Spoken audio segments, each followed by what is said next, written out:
देखे मिल कर इतना प्यारा समय पोज बना रहा हूँ, आप हंस दे रही हैं कि जिंदगी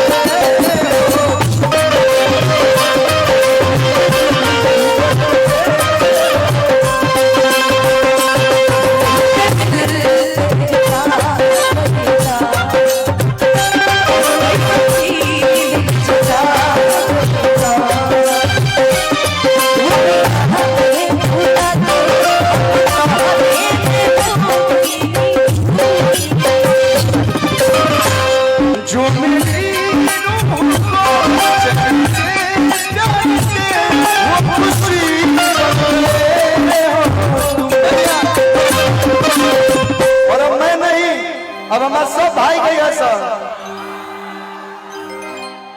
जिंदगी भैया भैया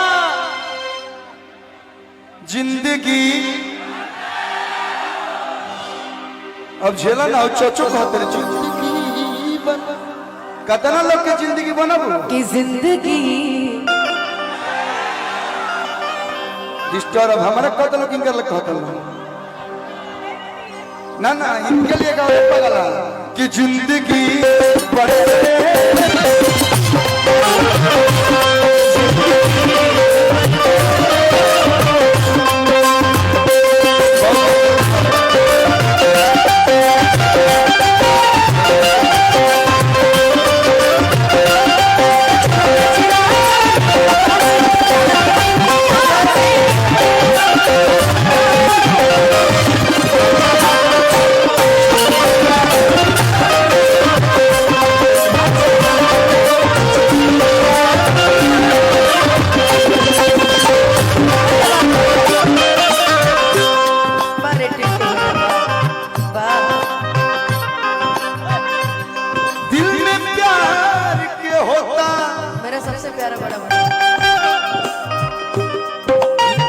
निशब्द हो गया मैं,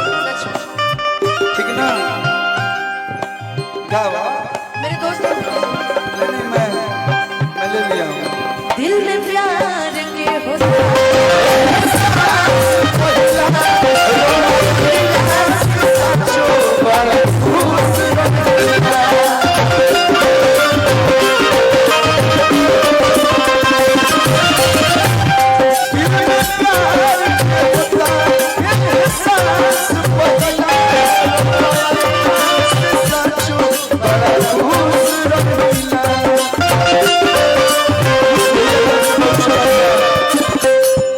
कुछ भैया की तरफ से बहुत बहुत आशीर्वाद पुरस्कार। आज कल नहीं मेरा लाइन सुनो जय बिकी रे बाबू अभिजीत थमा दुलरुआ सुनो इधर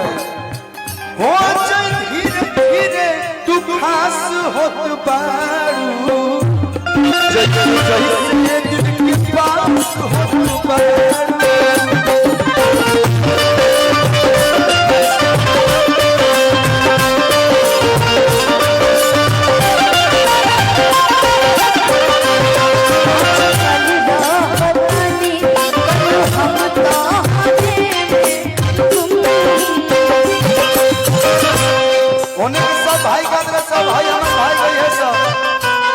जो मेरी रूह को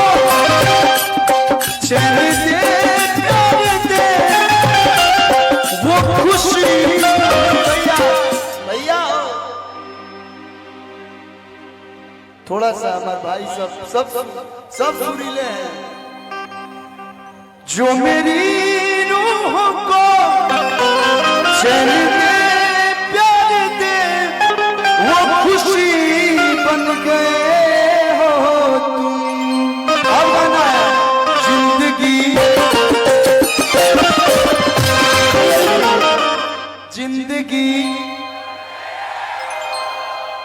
जिस हिसाब से यहाँ पे पब्लिक है, देखा एक सेकंड सुनिए लोग खाली तनी हटो बाबू। ए ऑरेंज फ्लेवर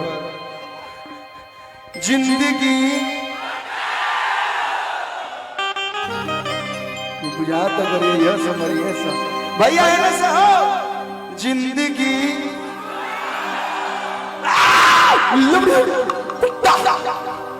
क्या लगा था बाहुबली के विलन नहीं गए। अब है ना से तो जिंदगी बन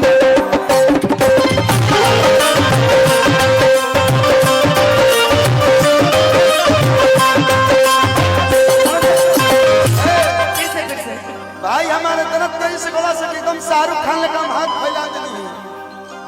काजोल के छोड़ के देखा उन्हें से श्रद्धा कपूर तो रहता है। तो जिंदगी बन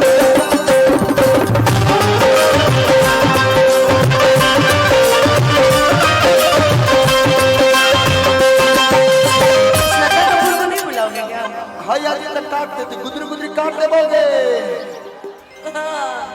तेरा काट दोगे तो जिंदगी